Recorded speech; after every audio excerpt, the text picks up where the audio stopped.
Showbiz Fanatics, Doc Willie Ong abay nagsalita na patungkol sa tunay na relasyon nito kay Cassandra Ong. Ano nga ba ang nakapaloob sa balitang ito? At Doc Willie Ong sinasabing may isinakripisyo. Ano nga ba ito ayon sa kanyang statement? But before that, kung hindi ka pa nakapag-like, share, subscribe at follow sa ating pong Facebook page and ating pong YouTube channel. Please don't forget to like, share, and subscribe.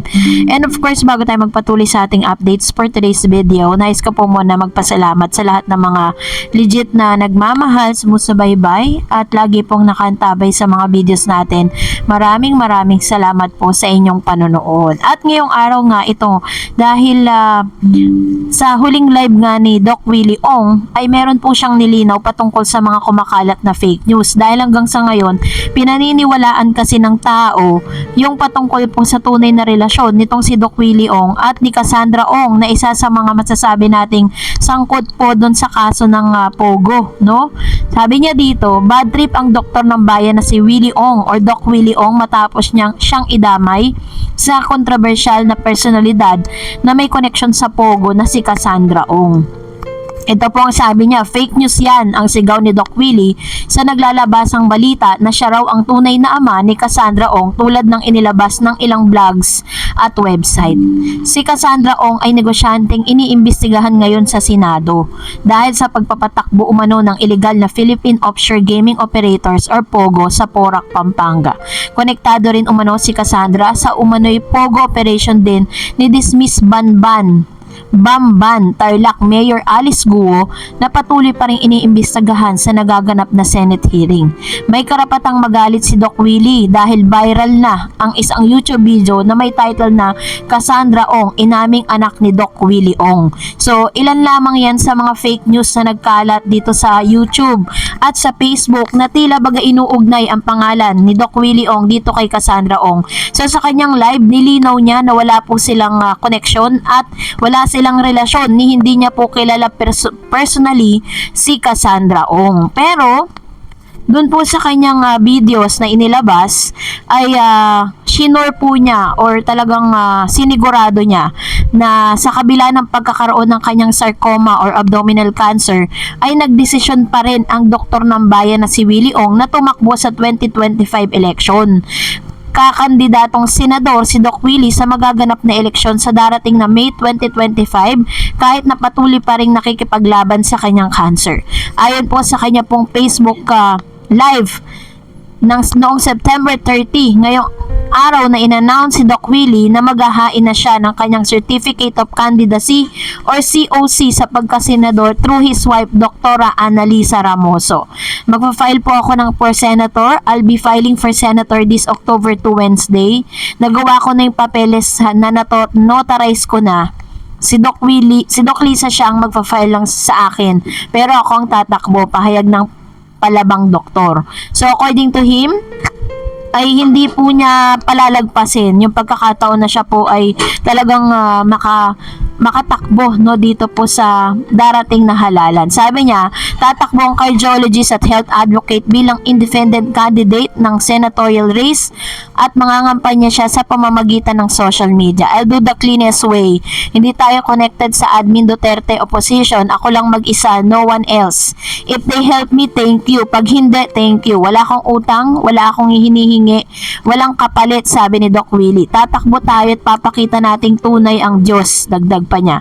Kahit matinding sakit at paghihirap ang nararamdaman ngayon ni Doc Willie dahil sa kanyang sarcoma or abdominal cancer, ay nagpaka-positibo pa rin ang kanyang pananaw sa buhay. Alam ng dating vice presidential candidate ng anumang oras ay pwede na siyang kunin ni Lord, pero sa kabila nito ay pinagdarasal pa rin niya na pahabain pa ang kanyang buhay kung meron pa siyang misyon sa mundo. Sabi niya, it's 50-50, 50% to live a few more months and year, 50% na anytime baka hindi na ako huminga. Ang pahayag ng doktor sa panayam ng kapuso mo, Jessica Soho. Patuloy na pagbabahagi ni Doc Willie, walang kasiguraduhan. Everyday is a blessing. I just live everyday and I don't think of next month, next year.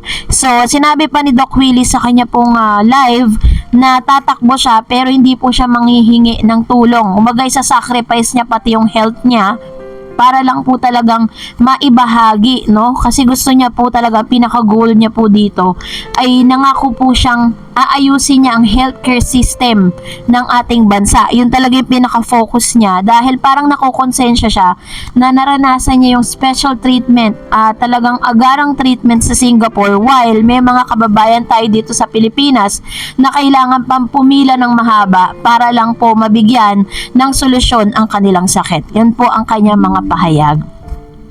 And for that, ay natuwa naman yung kanyang mga supporters, ano. Sabi ni Ma'am si Susan, salamat sa Diyos at maganda-ganda na ang aura mo, Doc. Pagpapatuloy natin ang pagdarasal sa tuluyan mong paggaling para bumalik ka na sa dati mong buhay.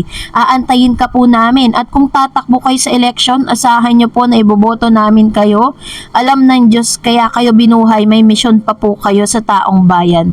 God bless you. Ayan. So ganito po yung kanyang mensahe para kay Doc Willie Ong. Ngayong nagdaranas nga ng sakit, itong si Doc Willie, talagang lahat po ng mga videos na ilalabas niya, lagi po yan nag-garner ng almost a millions at nagte-trending po sa social media.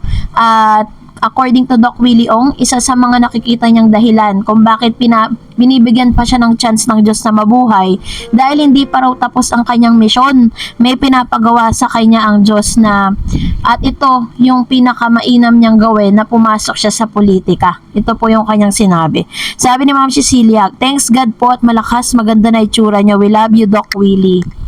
And sabi ni Bogs, hayaan mo, Doc, ganun tao, basta magpagaling ka dyan. Ayan. So, ganito naman yung kanilang mga pinaparating na mensahe para kay Doc Willie Ong. Kasi, first things first, bago po siya tumakbo bilang isang senador, dahil alam natin na mas dodoble pa ang mga bashers na pwede niya pong maranasan pagkatapos niya magkasakit or pagkatapos niya tumakbo. Kasi nung siya po ay tumakbo bilang vice president, nung running mate niya si dating mayor ng Maynila na si Isko Moreno, ay talagang samot-saring mga pambabash ang nararanasan niya. How much more ngayon? Sabi ni Ma'am si Evelyn, kung sinasabi mong matigas ang dumi at sensitive ang skin, actually, wala lang ang katapat, water lang ang katapat. Instead of 2 liters a day, 3 to 4 liters a day ang need mo during chemo. I'm only cancer survivor. God bless.